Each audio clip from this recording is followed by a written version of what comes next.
ചാരുവില്ലായിരുന്നെങ്കിൽ കാണായിരുന്നു. സത്യം, എനിക്ക് പേടിച്ചിട്ട് അറ്റാക്ക് വന്നേനെ. എന്തായാലും ഇപ്പൊ എല്ലാ പ്രശ്നങ്ങളും കഴിഞ്ഞല്ലോ.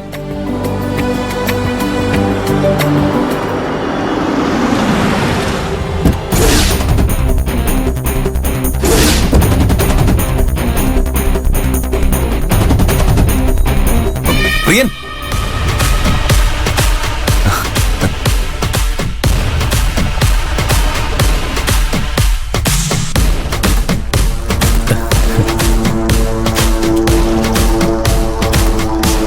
ഹായ് ആകാശ്.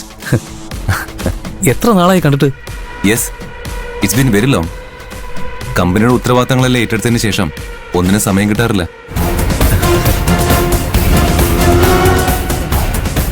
പ്രിയൻ, എന്താ ആകെ ടെൻഷൻ അടിച്ചിരിക്കുന്ന? അത് അമ്മ കാല് തെറ്റി പൂളിൽ വീണു. അയ്യോ, എന്നിട്ട്? പേടിക്കാനൊന്നുമില്ല. പാറു കൃത്യസമയത്ത് പൂളി ചാടി അമ്മയെ രക്ഷിച്ചു.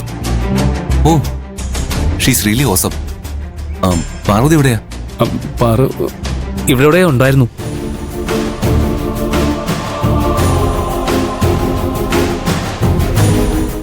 ഞാൻ പോയി കണ്ടിട്ട് വരാം. പ്രിയൻ, എനിക്ക് വേണ്ടി പ്രാർത്ഥിക്കണം.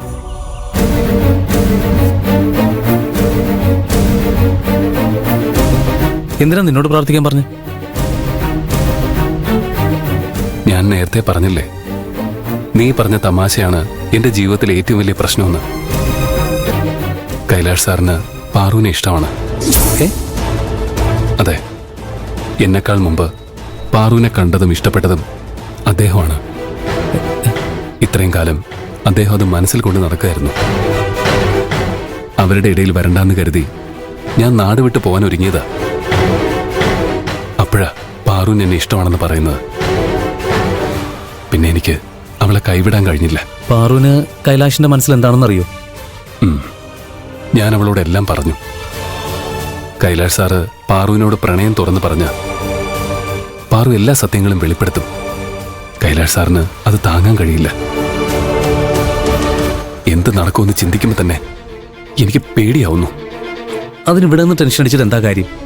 നമുക്ക് അവരുടെ അടുത്തേക്ക് പോവാം. ഇവ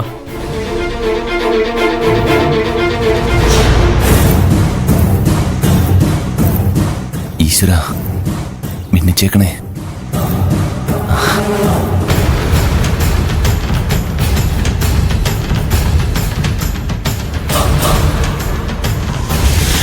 പാർവതി, എനിക്കൊരു കാര്യം പറയാനുണ്ടായിരുന്നു.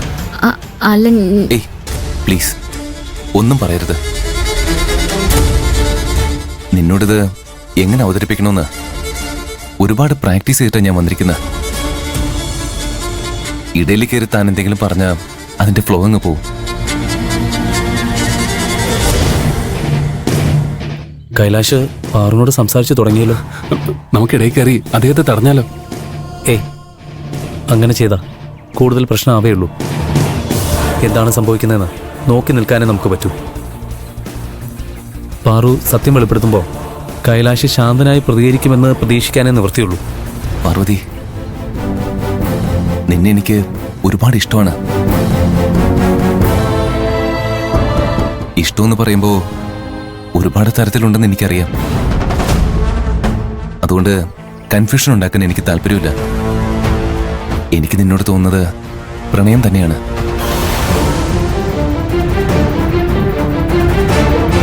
നിന്നെ അന്ന് ഗ്രാമത്തിലെ അമ്പലത്തിൽ വെച്ച് കണ്ടപ്പോൾ തന്നെ എനിക്ക് ഇഷ്ടപ്പെട്ടു. പക്ഷേ അതെനിക്ക് തോന്നിയ വെറും ഒരു കൗതുകം മാത്രമാണെന്ന് ഞാൻ കരുതി. പക്ഷേ ദിവസങ്ങൾ കടന്നു പോയിട്ടും നിന്നെ എനിക്ക് മറക്കാൻ കഴിയുന്നുണ്ടായിരുന്നില്ല. നിന്നെ തേടി ഗ്രാമത്തിലേക്ക് വന്നല്ലോ എന്ന് ഞാൻ കരുതിയിരിക്കുമ്പോഴാ ദൈവം നിന്നെ വീണ്ടും എൻ്റെ മുമ്പിലെത്തിച്ച്. അപ്പൊ ഞാൻ തീരുമാനിച്ചു, എന്റെ ജീവിതത്തിൽ ഒരു പെണ്ണുണ്ടെങ്കിൽ അത് നീയായിരിക്കുമെന്ന്. പലവട്ടം പാർവതിയോട് ഇത് ഞാൻ പറയണമെന്ന് കരുതിയതാ. പക്ഷേ അപ്പോഴെല്ലാം എന്തെങ്കിലും പ്രശ്നങ്ങൾ ഉണ്ടായിക്കൊണ്ടേയിരിക്കും. പിന്നെ പാർവതിയുടെ മനസ്സിൽ ആ ഗന്ധർവൻ ഉണ്ടായിരുന്നതുകൊണ്ട് എനിക്ക് പാർവതിയോടുള്ള ഇഷ്ടം തുറന്നു പറയാനും കഴിഞ്ഞില്ല. പക്ഷേ അയാളെ നീ മറക്കാൻ തീരുമാനിച്ച സ്ഥിതിക്ക് ഇനിയും കാത്തു നിൽക്കുന്നത് ശരിയല്ലെന്ന് എനിക്ക് തോന്നി.